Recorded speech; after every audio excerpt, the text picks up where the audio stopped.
దేవునికి స్తోత్రం. యెహోషువ రాసిన పుస్తకం 24వ అధ్యాయం 15వ వచనం ఇలాగూ సెలవిచ్చుచున్నది, నేనును నా ఇంటి వారును యెహోవాను సేవించెదము. దైవజనమా, యెహోషువ పుస్తకము చివరిగా రాస్తున్న ఒక అధ్యాయంలోనికే మనం వస్తున్నాం. అప్పుడు యెహోషువ చెప్తున్నాడు ఏంటి తెలుసా? దేవుడిచ్చిన వాగ్దానపు దేశంలోనికి దేవుడు యెహోషువను కాలేబును తీసుకొని వెళ్ళినప్పుడు యెహోషువ తన చివరి ప్రయాణములో, అంటే ఇంకా కొద్ది కాలంలో యెహోషువ ఈ లోకం విడిచి వెళ్ళిపోతాడు అనే ఆ సమయమున యెహోషువ నిశ్చయముగా ధైర్యంగా చెప్తున్న ఒక మాట ఏంటి తెలుసా?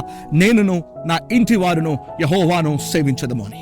దైవజనమా, అది చిన్న విషయం ఏమి కాదు. ఎవరు పడితే వారు చెప్తి ఆ మనుషులను సంతోషపరచడం కొరకు కాదు, దైవజనులను సంతోషపరచడం కొరకు కాదు. కానీ ఆ మాట నీ హృదయం లోపల నుండి రావాలి. నేను నా ఇంటి వారు యెహోవాను సేవించడం అంటే దేవుని పని చేయడము అంత ఆషామాషి కాదు. ఈరోజు చాలా మంది తీసుకుంటున్న తీర్మానం ఏంటి తెలుసా? పేరు పొందాలని, నేమ్ పొందాలని, ఫేమ్ అవ్వాలని ఒక యూట్యూబ్ ఛానల్ స్టార్ట్ చేస్తున్నారు, 2 పాటలు పాడుతున్నారు, 2 వాక్యాలు చెప్తున్నారు, ఆ తర్వాత 4 సబ్స్క్రైబర్లు రాగానే, 4 లైకులు రాగానే, 5 కామెంట్లు రాగానే చెప్తున్న మాట ఏంటి తెలుసా? నేను నా ఇంటి వారు యెహోవాను సేవించదము అని. దైవజనమా, అది కాదు దాని అర్థం. ఇక్కడ భారం ఉండాలి, దర్శనం ఉండాలి, దేవుని పిలుపు ఉండాలి. ప్రతిరోజు దేవుని సన్నిధిలో మోకాల్లో ఉండి ఏడ్చి ప్రార్థన చేసి ఆ దర్శనంను పొందుకున్న వాడే దేవుని సేవకుడై మారగలుగుతాడు, దేవుని కొరకు నిలబడగలుగుతాడు, దేవుని కొరకు పరిగెత్తగలుగుతాడు.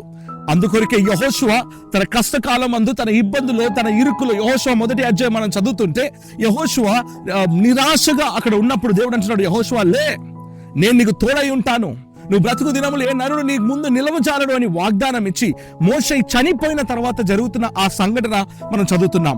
అక్కడ నుండి యెహోషువ ఒక్కొక్క మెట్టును దాటుతూ, ఒక్కొక్క యోర్దాన్ నది అనే మెట్టును, ఎరికో గోడలు అనే మెట్టును ఒక్కొక్కటి దాటుతూ ఇశ్రాయేల్ జనులు 36 లక్షల మందిని నడిపించుకుంటూ ముందుకు తీసుకొని వెళ్తూ వెళ్తూ వెళ్తూ వెళ్తూ ఆ మార్గం మధ్యలో ఎవరు ఎలా అయిపోయినా నాకు సంబంధం లేదు అనే రీతిలో అందరిని నీతిగా నడిపిస్తూ, న్యాయంగా నడిపిస్తూ, కానీ మనం చివరిగా చదువుతుంటే వాగ్దానాన్ని స్వతంత్రించుకున్నది ఇద్దరే మనం చూస్తున్నాం. ఒకటి కాలేబు, రెండోది యెహోషువ.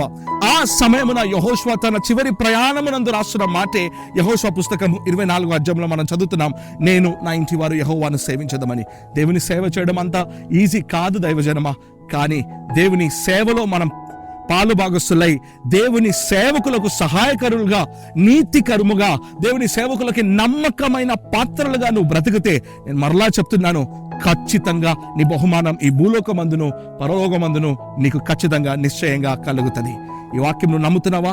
నమ్ముతుంటే నాతో పాటు కలిసి ప్రార్థన చేసావా? పరిశుద్ధ తండ్రి ప్రభువా, అవునయ్యా, నేను నా ఇంటి వారు యెహోవాను సేవించదమని ఈ మాటను మేము ఎత్తిపెట్టి ప్రార్థిస్తున్నాం. ఈ రోజు నుండి ప్రభువా, నీ సేవలో పాలు భాగస్తులయ్యే కృప నాతో పాటు ఏకీభవించి ప్రార్థిస్తున్న వారందరికీ దయచేయండి. నమ్మకమైన సేవకులుగా ఉండుట కొరకు వారికి కృప దయచేయండి. పరిశుద్ధాత్మదేవమా, నీ గొప్ప కార్యం మీరు చేయండి. ధైర్యముగా వారు కూడా ప్రభువా చెప్పునుగాక, నేను నా ఇంటి వారు యెహోవాను సేవించదమని. మా ప్రార్థన విన్నందున నీకు స్తోత్రం, మా ప్రార్థనకు జవాబిచ్చినందుకు నీకు స్తోత్రం. యేసు క్రీస్తు వారి పరిశుద్ధ నామమున ప్రార్థించి వినయంతో వేడుకుంటున్నాం ప్రియ పరలోకపు తండ్రి. Amen, amen, amen. God bless you, God be with you all. నిశ్చయముగా నేను నా ఇంటి వారు యెహోవాను సేవించదము. రేపటి దినం ఉదయకాలం 7 గంటలకు కలుద్దాం.